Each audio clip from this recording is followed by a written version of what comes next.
कौन है? JD, police. Police? क्यों फोन किया आपने? आपके बेटे युवराज के बारे में। वो आज तक के सबसे मोस्ट वांटेड क्रिमिनल मेनन की मदद कर रहा है। नहीं जी, आपको कोई गलतफहमी हुई है। मेरा बेटा ऐसे लोगों की मदद नहीं करेगा। सर, आप जैसे सामाजिक और बड़े लोगों से डील करने से पहले हम हर जानकारी को 2 बार चेक करते हैं और फिर ही कॉल करते हैं। अगर आपके बेटे का मेनन से कोई संबंध नहीं होता, तो मेनन आपके घर आकर आपको ही क्यों किडनैप करता? मुझे किडनैप करने वाला मेनन था क्या? जी सर, लेकिन हम ये नहीं कह रहे हैं कि आपके बेटे को गिरफ्तार करेंगे, उसका एनकाउंटर करेंगे। हम सिर्फ पूछताछ के लिए बुला रहे हैं उसे। पर आपके बेटे ने ये धमकी दी है कि वो हायर ऑफिसर्स से हमारी शिकायत करेगा। अगर युवराज और मेनन के बीच कुछ नहीं है, तो वो इंटरोगेशन में आने के लिए क्यों नहीं तैयार है? आप कह रहे हैं आपका बेटा बेगुनाह है, तो फिर डर किस बात का? आप उससे कहिए इंटरोगेशन के लिए आ जाए, सब साफ हो जाएगा और कुछ भी प्रॉब्लम नहीं है। फिर तो हम उसे छोड़ ही देंगे ना। ऐसा नहीं है ऑफिसर, आपको शायद कोई गलतफहमी हुई है। मुझे पैसों के लिए किडनैप किया गया था। ऐसा पहले भी हमारे घर में हो चुका है।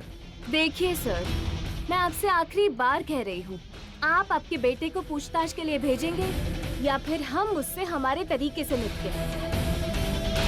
हमारे तरीके में हम उसे गिरफ्तार भी कर सकते हैं और जरूरत पड़ी तो उसका एनकाउंटर।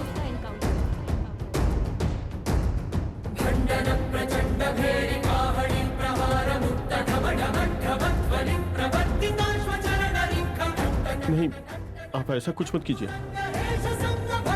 घर में एक छोटा सा फंक्शन है, वो हो जाने दीजिए। उसके बाद मैं खुद पूछताछ के लिए भेज दूंगा। Okay sir.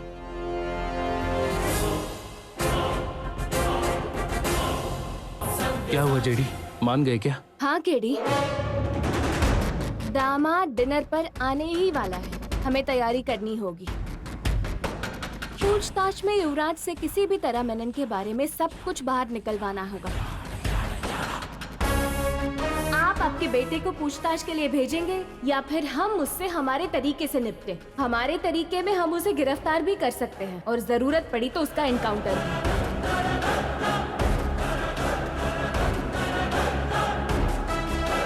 मैं अपने बेटे को कुछ नहीं होने दूंगा। उसकी बात मानकर मैं उसे पूछताछ के लिए तो भेज दूंगा, लेकिन कोई दिक्कत तो नहीं होगी।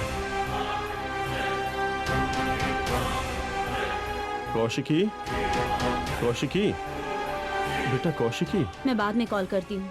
ओके। क्या हुआ चाचा जी, बताइए। पुलिस का कॉल आया था बेटा।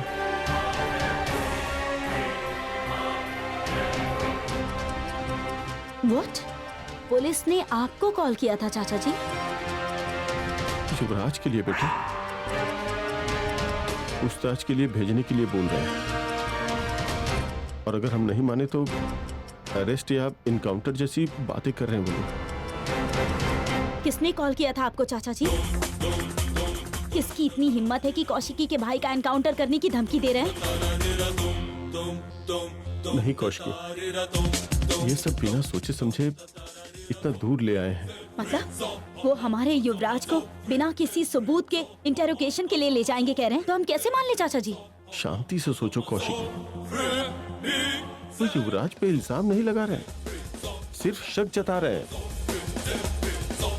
अगर हमारे युवराज ने कुछ गलत नहीं किया होगा तो वो उसका कुछ नहीं कर पाएंगे।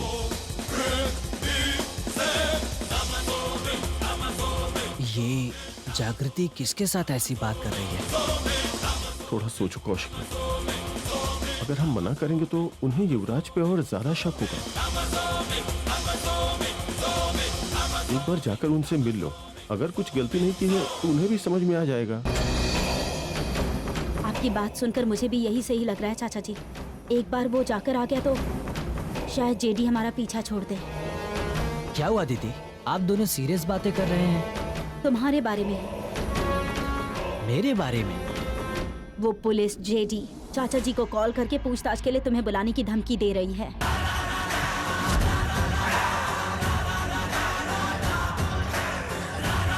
देखो बेटा, एक बार फंक्शन खत्म हो जाने दो, उसके बाद जाकर एक बार मिल लो।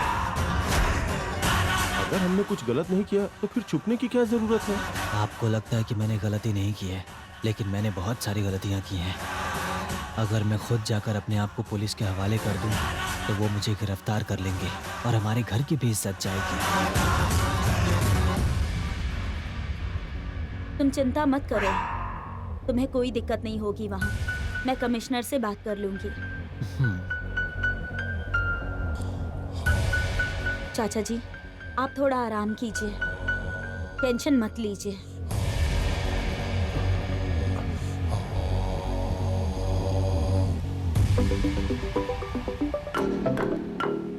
हेलो,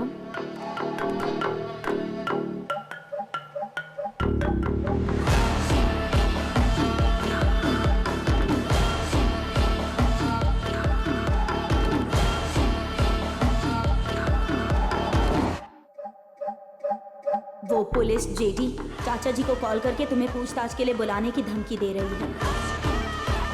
तुम्हारे ही घर में कोई पुलिस ऑफिसर है क्या? वो पुलिस ऑफिसर मेरे पास पहुंचे, उससे पहले मुझे पता करना होगा।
मतलब मीनन ने जो कहा था पुलिस वाला मेरे घर में ही है, क्या उसी ने पापा को फोन करके धमकी दी है?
ये तो मेरा ऑफिस का फोन है। युवराज ने क्यों उठाया?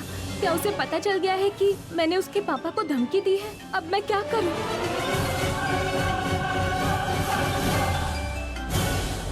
कुछ सोचो जेडी, कुछ सोचो, सोचो सोचो। ये मेरा नंबर नहीं है।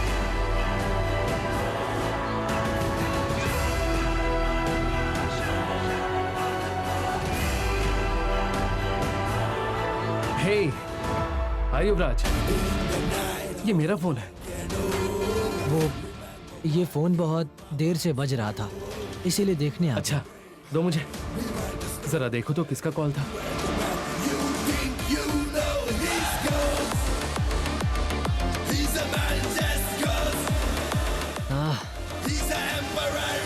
मतलब मैंने जिस नंबर पर कॉल किया वो जागृति का नहीं था, तो मेनन जिसकी बात कर रहा था वो पुलिस ऑफिसर कौन हो सकता है?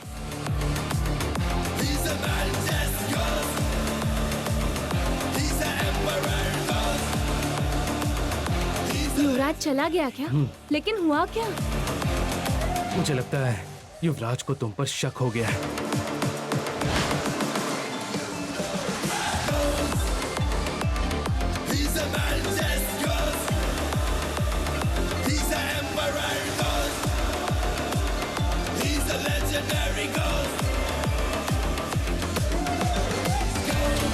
जागृति ऑफिस वाले फोन को लेकर युवराज हर कमरे में कॉल करके ढूंढ रहा था।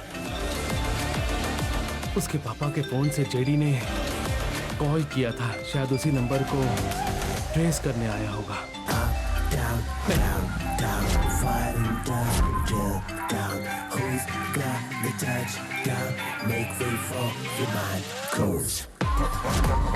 इसलिए मैंने अपने पर्सनल फोन को अलग रखा और ऑफिस वाले फोन से कॉल किया। थैंक गॉड, बस बाल बाल बच गए। सही समय पर तुम आ गए तो अच्छा हुआ, वरना पता नहीं क्या हो जाता। युवराज उस फोन नंबर को अपने ही घर में ढूंढ रहा है, मतलब उसे पता चल गया है कि घर में कोई पुलिस है। हाँ जागृति, लेकिन आगे से हमें इन सब से और संभल कर रहना होगा।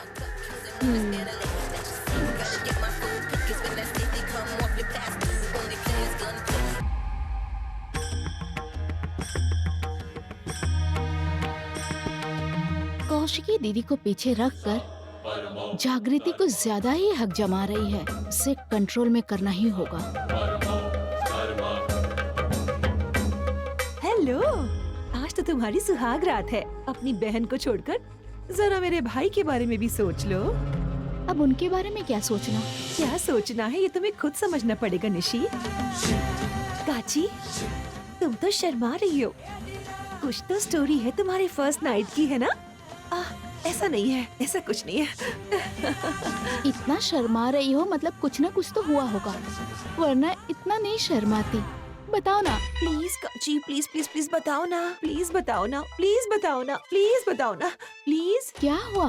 इतना प्लीज प्लीज करके बताने के लिए कह रही हो? माँ से कहूँ क्या? अरे नहीं नहीं नहीं नहीं नहीं, आप ही पूछ लीजिए ना। अरे पूछो ना। इतना पूछ रही है तो बता दो ना। अरे ठीक है, बताती हूँ। हुआ यूँ कि मुझे भी तैयार करके हाथ में दूध का ग्लास देकर, हाँ बोलो बोलो, कमरे में भेजा। फिर वो मेरे पास मुस्कुराते हुए आए और मेरे सामने आकर, हाँ फिर खड़े होकर मेरी आंखों में आंखें डालकर, हाँ आगे बोलो। क्या किया? बॉक्सिंग ग्लव्स निकाले और बॉक्सिंग करके सो गया। इसीलिए कह रही हूँ तुम होशियार रहना, नहीं तो अगर कल किसी ने पूछा तो फिर तुमको शर्म छोड़कर बाहर आना पड़ेगा। मैं तो पहले से ही होशियार हूँ, लेकिन युवराज के बारे में नहीं कह सकती। क्या निशी, लगता है दोपहर में जो हुआ तुम उसे भूली नहीं हो। वो सब भूलकर फर्स्ट नाइट के मूड में आ जाओ।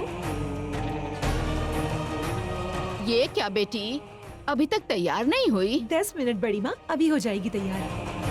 अरे इस कमरे को भी सजाना है ना, बगल वाले कमरे की सजावट पूरी हो चुकी है बेटी, तुम जल्दी तैयार हो जाओ। लेकिन माँ जी, नीचे वाले कमरे की सजावट तो हो चुकी है ना, फिर ये कमरा क्यों? मुझे नहीं पता निशी, कौशिकी ने कहा इस कमरे को भी सजा दो। अच्छा चलो जल्दी करो।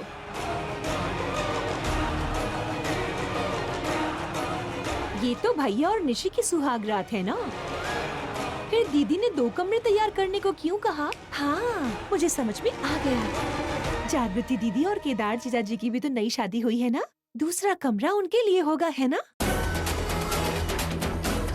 आज तो निशि फिर से फायर हो जाएगी, आज एक और दिवाली होगी। मतलब वो जागृति भी यही इस घर में सुहागरात मनाएगी? अभी बताती हूँ। भाभी, दीदी, भाभी रुक जाइए। दीदी रुक जाओ। दीदी रुको ना, मेरी बात तो सुनो। निशि, दीदी रुको ना। दीदी, निशि, कौशिकी दीदी। लगता है निशि फिर से लड़ने लग गई है। हे भगवान। कौशिकी दीदी, क्या हुआ है? आपको पता है फिर भी आप पूछ रही हैं? या फिर सच में आपको नहीं पता? मुझे समझ में नहीं आ रहा। अगर पता होता तो जवाब देती मैं, ऐसे तुमसे सवाल नहीं पूछती। आज इस घर में मेरी सुहागरात है ना, तो फिर दूसरा कमरा क्यों सजाया जा रहा है?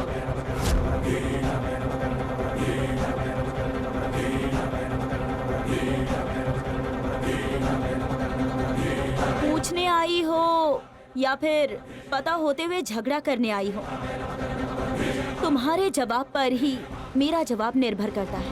पूछने आई हूँ। जागृति और केदार के लिए।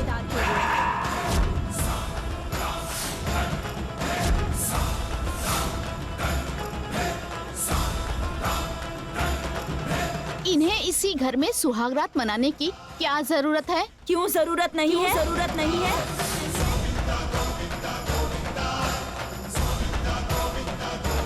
ये सब क्या है बेटी? इनकी सुहागरात हमारे घर में भला कैसे हो सकती है?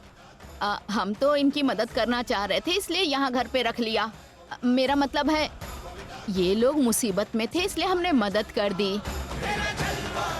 इनकी मुसीबत से हमें क्या माँ जी? इनकी सुहागरात यहाँ हो रही है, यही मुझे बुरा लग रहा है। तुम्हें क्या परेशानी है मुझे समझ नहीं आ रहा। इनफैक्ट तुम्हें तो खुश होना चाहिए कि मैं तुम्हारी दीदी के बारे में इतना सोच रही हूँ।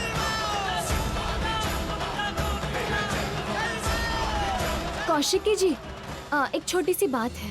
हमें कोई सुहागरात नहीं चाहिए। आपने हमें इस घर में रहने दिया, वही हमारे लिए बहुत है। क्यों? बताओ क्यों? क्योंकि सुहागरात तो शादीशुदा लोगों के लिए होती है।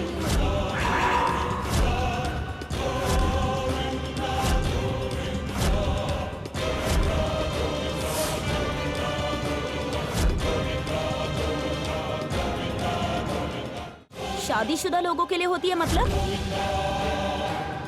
क्या तुम दोनों की शादी नहीं हुई है? मंदिर में जो शादी हुई वो सब झूठ था क्या? वो मेरा मतलब है मंदिर में हुई थी, निशि की तरह बड़े लोगों के आशीर्वाद के साथ नहीं। इसलिए मैंने ऐसा कहा कौशिकी जी।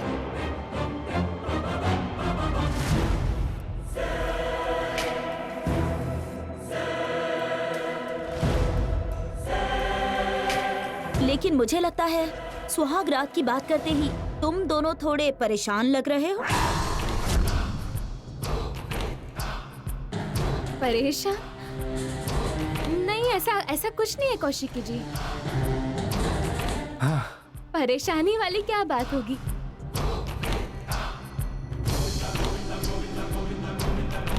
घर में एक और शादीशुदा जोड़े के होते हुए सिर्फ निशिका और युवराज की सुहागरात रखना सही है क्या चाची? अब नहीं सही है। निशि, तुम्हें और कोई प्रॉब्लम है क्या?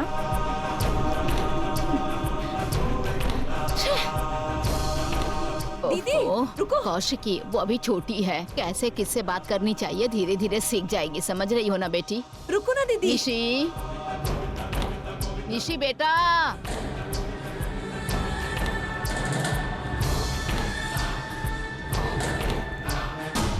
तुम लोग यहीं पर क्यों खड़े हो? जाओ, जाकर तैयार हो जाओ। कौशिकी जी, अगर अभी के अभी तैयार होना है तो आज मुहूर्त- बहुत अच्छा मुहूर्त है, लेकिन बात यह है कि तुम लोग सुहागरात के लिए मना क्यों कर रहे हो? तुम दोनों का चेहरा देखकर लगता है तुम दोनों को इस सुहागरात से प्रॉब्लम है। तब से मुझे एक बात समझ नहीं आ रही है तुम दोनों एक दूसरे के बिना नहीं रह सकते थे, इसीलिए घर वालों के खिलाफ जाकर शादी कर ली। फिर अब एक होने में परेशानी क्यों हो रही है इतनी? ऐसा कुछ नहीं है कौशिकी जी। ठीक है, हम जाकर सुहागरात के लिए तैयार होते हैं। चलो केदार।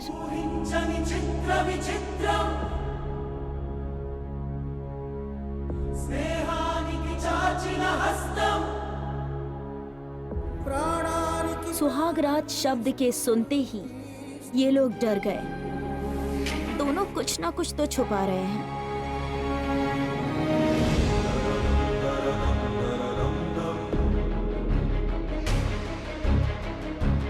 हमें एक झूठ छुपाने के लिए ना जाने कितने झूठ बोलने पड़ रहे हैं। मुझे तो डर लगने लगा है। बताओ ना, इसका क्या फायदा होगा? पहले तुम टेंशन लेना बंद करो। यहाँ तक आ गए हैं तो अब आगे बढ़ने के अलावा कोई रास्ता नहीं है केदार। अब जाओ, तुम तैयार हो जाओ, सोचते हैं क्या करना है।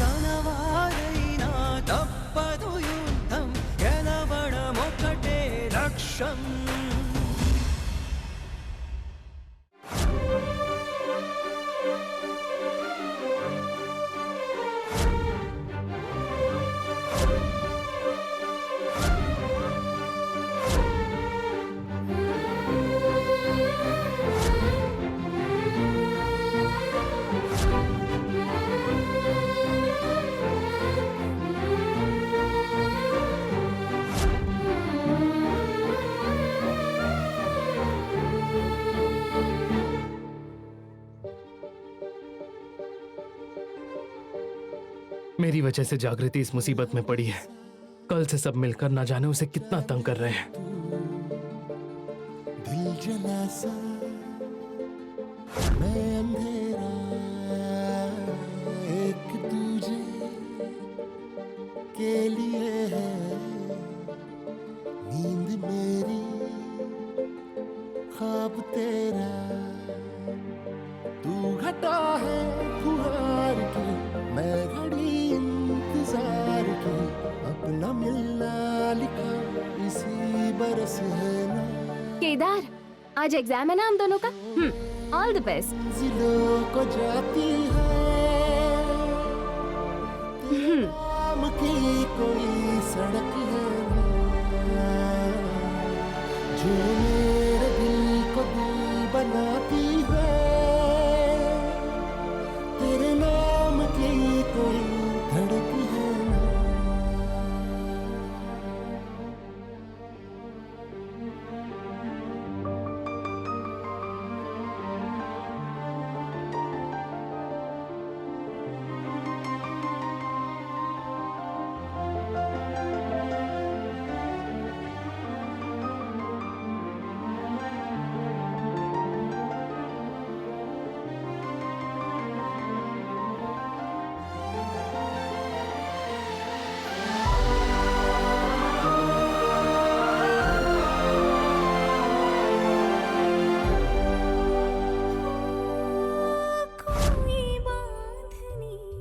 हैप्पी फ्रेंडशिप डे भाई। हाँ, आ रहा हूँ, यही आखिरी ट्रिप है। फिर से हम फ्रेंडशिप डे भूल गए। इस बार हम फ्रेंडशिप बैंड जरूर बांधेंगे। 16 साल के सावन जोड़ के हाथ दो। थामना डोर बारीक है, 7 जन्मों की। इससे महंगा वाला फ्रेंडशिप बैंड समझना। डोर का एक हैप्पी फ्रेंडशिप डे। और तेरा है दूसरा। और मैं क्या बांधूं? हाँ, तड़प है ना, जो मेरी मंजिलों को जाती है। तेरे नाम की कोई सड़क है ना, जो मेरे दिल को दिल बनाती है। तेरे नाम की कोई।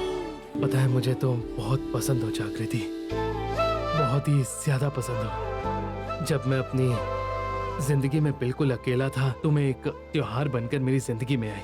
तुम्हारे साथ रहकर तुमसे प्यार ना करना मुमकिन ही नहीं था। अगर मुझसे पूछो तो तुम्हारे जैसा दुनिया में कोई है ही नहीं। मेरी जिंदगी तो अधूरी है, ऐसे सवालों से भरी है जिनका कोई जवाब नहीं। जिंदगी में अपमान है, मेहनत है और हर कदम पर परेशानी है। ये जो समाज मेरे ऊपर कीचड़ फेंकता है वो तुम्हारे ऊपर ना पड़े, इसलिए मैंने तुम्हें कभी अपने प्यार के बारे में बताना ठीक नहीं समझा। मेरे पास इस समाज में कोई पहचान नहीं है। तुम्हारा हाथ पकड़कर मैं तुम्हारी मर्यादा को ठेस नहीं पहुंचाना चाहता, इसलिए तुमसे दूर रहा जागृति। मेरा जो प्यार है वो बस मेरी खामोशी में, मेरी यादों में, मेरे अकेलेपन में था। मैं किसी से कह सकूं इतनी हिम्मत नहीं थी मुझ में। किस मुंह से मैं इजहार करता। बाकियों की तरह मैं भी सोचता था कि शायद मुझे भी कभी किसी प्यार करने वाली लड़की का हाथ थामने का हक नहीं मिलेगा, लेकिन तुमने उसे गलत साबित कर दिया। बिना मंडप में 7 फेरे लिए, बिना वेद मंत्र के, बिना मंगलसूत्र के हम दोनों पति पत्नी बन गए। ये सब कब हुआ, कैसे हुआ, इसका फैसला हमने नहीं किया। अब ये ऊपर वाले का फैसला है या नहीं मुझे नहीं पता जागृति, पर मुझे इतना पता है कि जब तक मैं जिंदा हूं मैं तुम्हारा हाथ कभी नहीं छोड़ूंगा।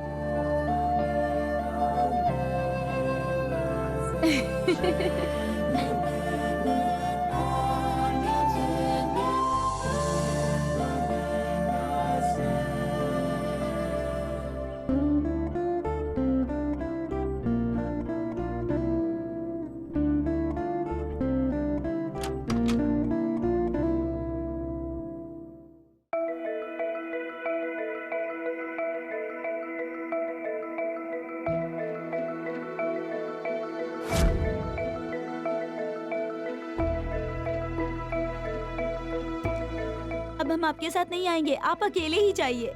हाँ जागृति, बाय, सुबह मिलते हैं। हाँ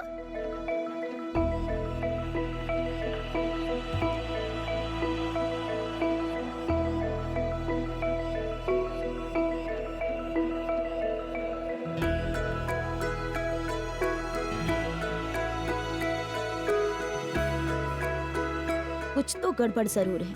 कह रहे थे कोई परेशानी नहीं है, लेकिन चेहरे पर साफ दिख रहा है दोनों कुछ तो छुपा रहे हैं।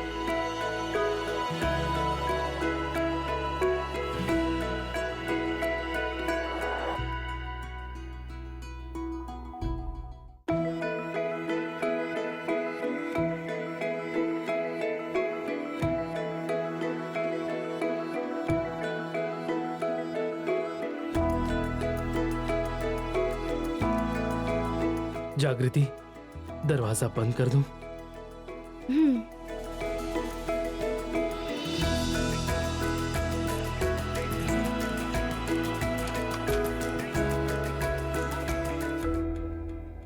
ऑल द बेस्ट भाभी।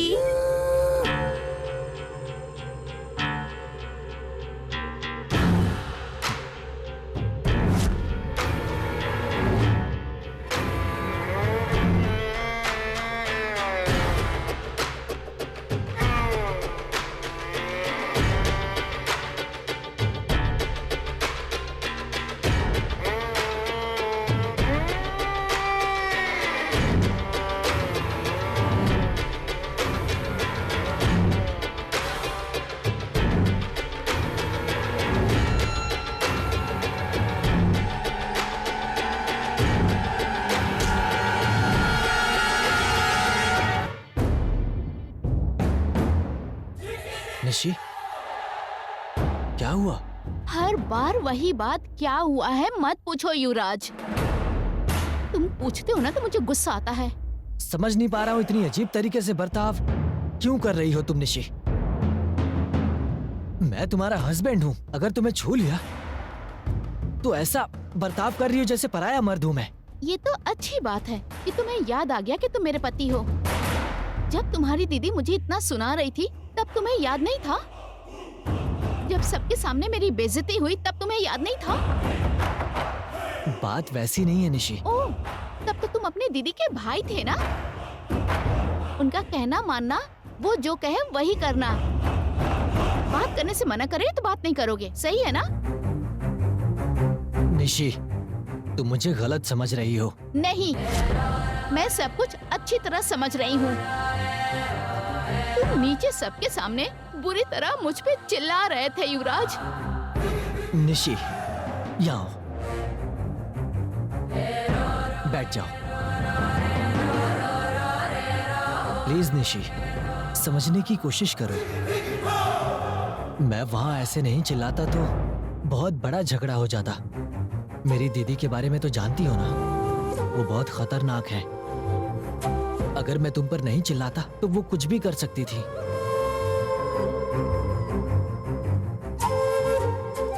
मैं तुम्हें तकलीफ नहीं देना चाहता, इसीलिए मजबूरी में चिल्लाया। I am really sorry.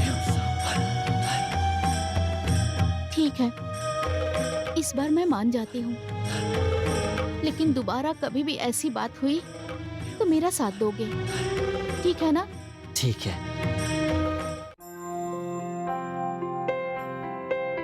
Actually थोड़ी गर्मी लग रही है, एसी चालू कर दो क्या?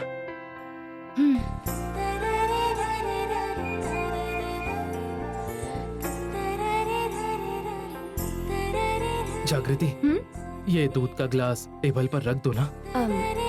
हाँ, मैं रख देती हूँ।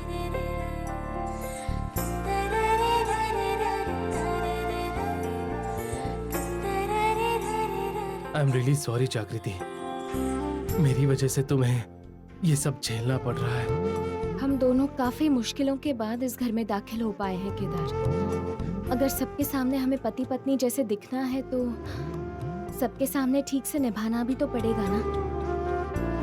इतनी मुश्किलों को झेलकर यहाँ तक पहुँचे हैं, ऐसे ही धीरे धीरे हम अपने मकसद तक भी पहुँच ही जाएंगे, मुझे पूरा यकीन है। इसलिए तो तुम बेस्ट हो जागृति। सच कहूं तो तुम्हारी बस एक बात ने मेरी सारी टेंशन दूर कर दी है। ठीक है, लाइट बंद कर दो ना। हाँ? नहीं, तुम जो सोच रही हो उसके लिए मैं लाइट ऑफ नहीं कर रहा। वो क्या है ना, लाइट ऑन होती है तो मुझे नींद नहीं आती, इसलिए मैं पूछ रहा था कि लाइट ऑफ कर दूं या नहीं।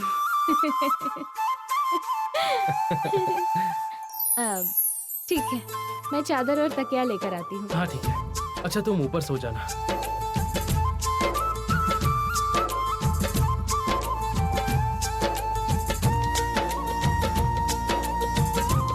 अरे तुम ऊपर सो जाओ ना, मैं नीचे जमीन पर सो जाऊंगा। तुम ऊपर सो जाओ, मैं नीचे सो जाती हूँ।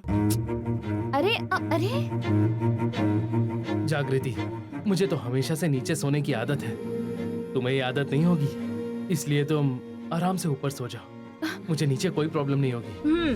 अच्छा, फिर कल सुबह तुम्हारे पापा आकर पूछेंगे, इतनी हिम्मत है कि हमारे वज्रपाटी खानदान के बड़े बेटे को जमीन पर सुलाया है इस लड़की ने, तो मैं उसका क्या जवाब दूं?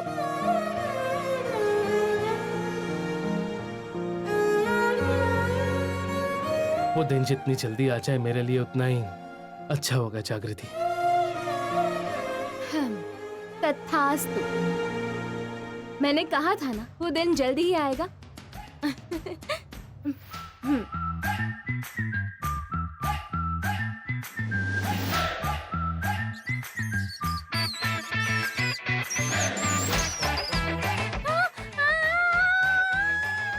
जागृति, क्या हुआ जागृति? नहीं।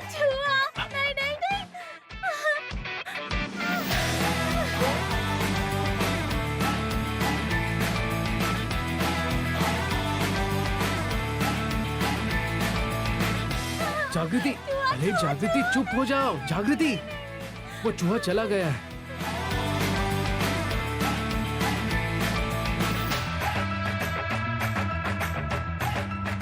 अरे बाप रे। इसीलिए मैं तुमसे कह रहा था, मैं यहाँ जमीन पर सो जाता, तुम बेड पर सो जाओ।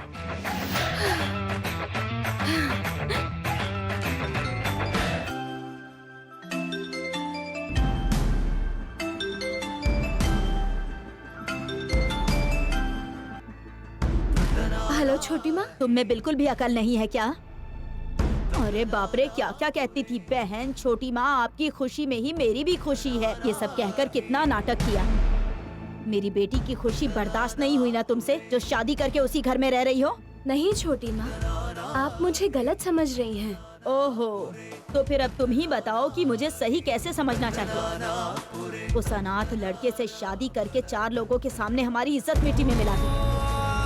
सोचा था शादी के बाद तुम हमारी जिंदगी से हमेशा के लिए निकल जाओगी।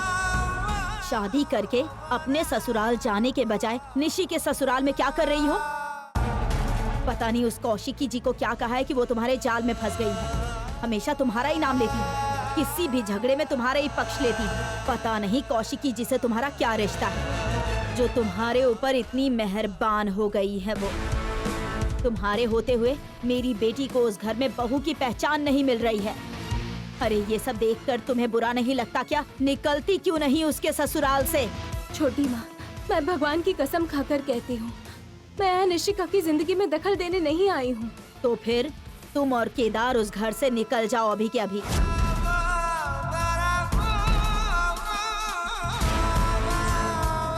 अगर तुम्हें वाकई मेरी बेटी की खुशियों की परवाह है तो उसकी खुशियों को बिना नजर लगाए उस घर से अभी के अभी निकल जाओ। आप उसके अलावा जो भी कहेंगी मैं मान लूंगी। मैं यहाँ पर निशिका के लिए नहीं आई हूँ। कैसे बताऊं? मैं समझा नहीं पा रही हूँ छोटी माँ, लेकिन मैं निशिका की जिंदगी में दखल देने के बारे में सोच तक नहीं सकती। छोटी माँ, तुम कभी खुश नहीं रहोगी। तुम मेरी बेटी की जिंदगी बर्बाद करना चाहती हो ना? तुम दोनों कभी चैन से नहीं रहोगे। देखना, बहुत ज्यादा भुगतोगे, बर्बाद हो जाओगे। ए, तुम्हें उस घर में इसीलिए रहने मिला है क्योंकि वो कौशिकी जी तुम्हारे पीछे खड़ी है। लेकिन अगर मुझे पता चला कि तुमने मेरी बेटी को दुख दिया है तो मैं चुप नहीं रहूंगी। तुम्हारी फितरत एक सांप के जैसी है जो अपनों को ही डसते हैं। मुझे तो तुमसे बात करने का भी मन नहीं कर रहा है, सच कहूँ तो।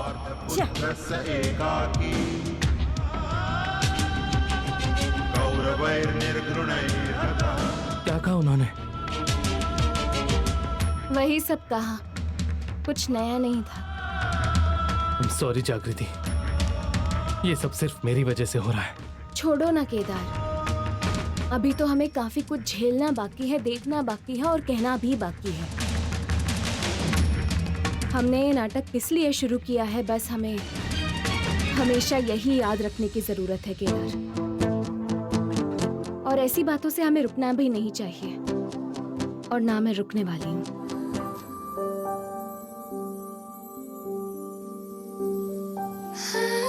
वैजयंती, कॉफी और अखबार ले आओ। ये लीजिए। Thank you sister.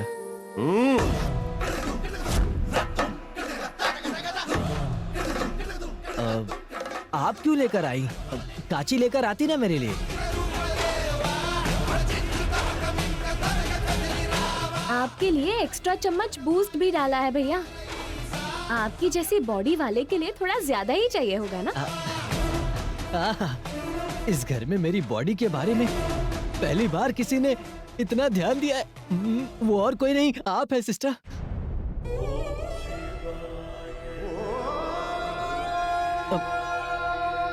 अरे बाप रे, सिस्टर की बातों में प्यार है और ससुर की आंखों में गुस्सा, दोनों के बीच में फंस गया हूँ।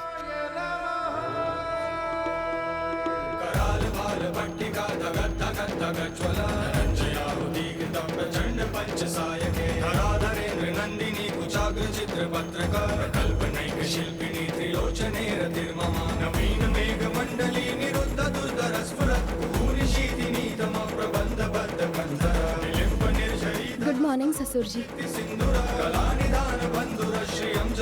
घर में जिसका जो काम है वही करे, यही सबके लिए अच्छा रहेगा।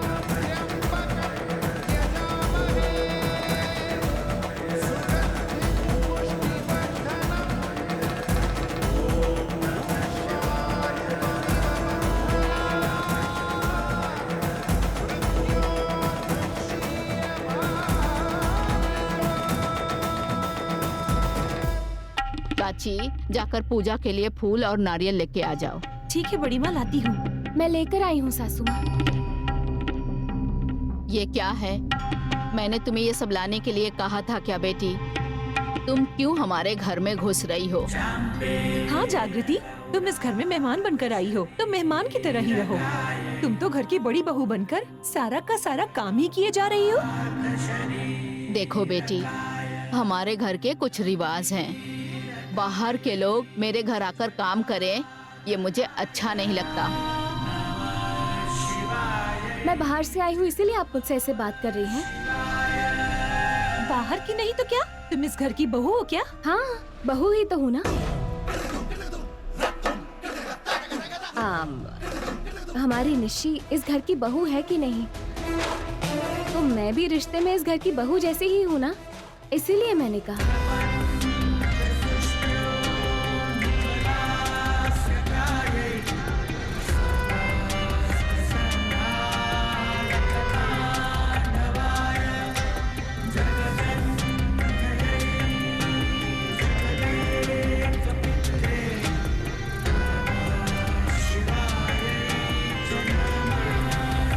मैडम जी, हाँ, किसी ने अगर देख लिया कि आप काम कर रही है तो मेरी नौकरी चली जाएगी।